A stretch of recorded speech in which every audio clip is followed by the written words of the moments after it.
এই ফল মেলাতে আমরা এই মেলার স্টলে আমাদের 57 প্রজাতির আমাদের ফলমূল আছে। তার মধ্যে সবচেয়ে বেশি যে জাতটা আমাদের ইয়েতে আছে সেটা হলো আমের মধ্যে আমাদের 11টা ভ্যারাইটি আছে এখানে, বুঝছেন। এই ভ্যারাইটির মধ্যে আমাদের মনে করেন আমরা যদি কয়েকটা বলি, আমাদের লোকালি যে জাতটা বানমিসা একটা বলে, এটা রাঙ্গুই আম বলি। হাড়িভাঙ্গা আছে, বাড়িপুর আছে, তারপরে কিউজাই আছে, তারপরে ল্যাংড়া আম আছে, ব্যানানা ম্যাঙ্গো, তারপরে ওইদিকে কিং চাকাপাত থেকে শুরু করে আমাদের ওই যে তারপরে কাঠিমন বিভিন্ন প্রজাতির আমাদের আছে, নামগুলো বলতে বলতে আমাদের ইয়ে। আর অন্যদিকে আমাদের এখানে যে আমাদের আনারস আছে, 2-3টা প্রজাতির আনছি আমরা।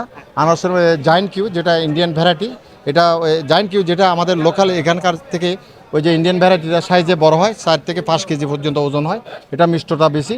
এর থেকে আরও বেশি মিষ্টতা হইলো আমাদের ওই যে ফিলিপাইন থেকে যে নতুন জাত MD2 নিয়ে আসা হচ্ছে, এই আনাজটা আমাদের এখানে এলাকায় চাষাবাদ হইতেছে। এই আমটা খুব সবচেয়ে বেশি মিষ্টি।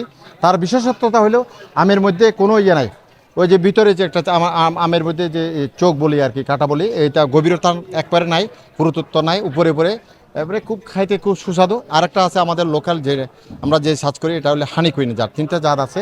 আর কলার মধ্যে আছে আমাদের দেখছেন, আমাদের এখানে তো জানেন চালতা তালতা আনছেন আমরা। যেমন এখানে আমাদের দোরাকাটা একটা মালটা দেখছেন, ফল দেখছেন, এটা হলো অ্যাকচুয়ালি এটা হলো মালটা। মালটাটা হলো ওই যে থাই ভ্যারাইটি, আমরা এটা আমাদের কৃষি ভাষায় বলি ব্যারিকেড মালটা বলি, ব্যারিকেড মালটা বলি এগুলো। আর এইটার কুসুমগুলো আছে আমাদের এখানে, বুঝছেন। কাজু বাদাম থেকে শুরু করে বিভিন্ন প্রজাতির আছে আমাদের এখানে। যে রামবুতাম, এটা তো আমাদের থাই ভ্যারাইটি, ভিয়েতনামে হয়, আমাদের রাঙামাটিতে। রাঙামাটি বলতে হিলের মধ্যে এখন কিন্তু প্রচুর চাষাবাদ হইতেছে এটা। আগে তো আমরা মনে করতাম শুধু প্লেনের মধ্যে ওই যে টাঙ্গাইল এই অঞ্চলে হয়, এখন আমাদের এখানে সয়লাভ এখন। হ্যাঁ, রামবুতামে আমাদের কিন্তু এখানে রাঙামাটির যে শপিং মল আছে এগুলোতে অনেক দাম কম, আমরা জানি।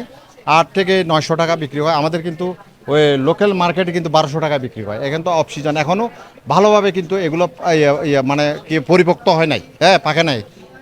এখনও যেগুলো যেগুলো আসছে এগুলো কিন্তু দাম 1200 টাকা করে বিক্রি করতেছে। দেখ কেজি আমাদের এখানে বিক্রি করার মতো তেমন নয়, আমরা শুধুমাত্র ডিসপ্লেতে রাখছি।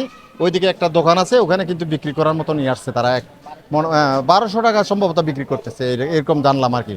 আমাদের এখানে আমরা মূলত এখানে যেগুলো চাষাবাদ হয় এগুলোকে আমরা দেখানোর জন্য আমরা এখানে নিয়ে আসছি আর কি। এখানে ব্যবসায়ী নাই মূলত। আমাদের এই বিশেষত্ব আরেকটা আছে, হ্যাঁ নারকেল বিশাল বলতে বলতে, আমরা যখন ভিয়েতনামের থেকে নারকেলগুলো আসছিলে 2017-18 সালের মধ্যে, সেই আমগুলো কিন্তু একেবারে নারকেলগুলো ছোট আকারের। আমাদের এখানে কিন্তু মাটির উর্বরতার কারণে পানিটা বেশি সবচেয়ে আমরা কিন্তু এনশিওর করছি, পানিটা সবসময় দেওয়ার কারণে আমরা 3 থেকে 3.5 বছরের মধ্যে আমরা ফলন পেয়েছি রোপণের পরে। এবং এখানে মিষ্টতা বেশি এবং ফলের সাইজগুলো অনেক বড় হয়েছে। একটা দাবির থেকে আমরা কিন্তু 2 গ্লাস পর্যন্ত পানি পাইতেছে, অবাক লাগে এটা। আমরা দেখতেছি আমাদের বাংলাদেশের মাটিতে হয় না এমন কোনো ফল নাই। আমরা এই জন্য আমরা গর্বিত জাতি, আমরা সবচেয়ে বেশি ফল পাইতেছি।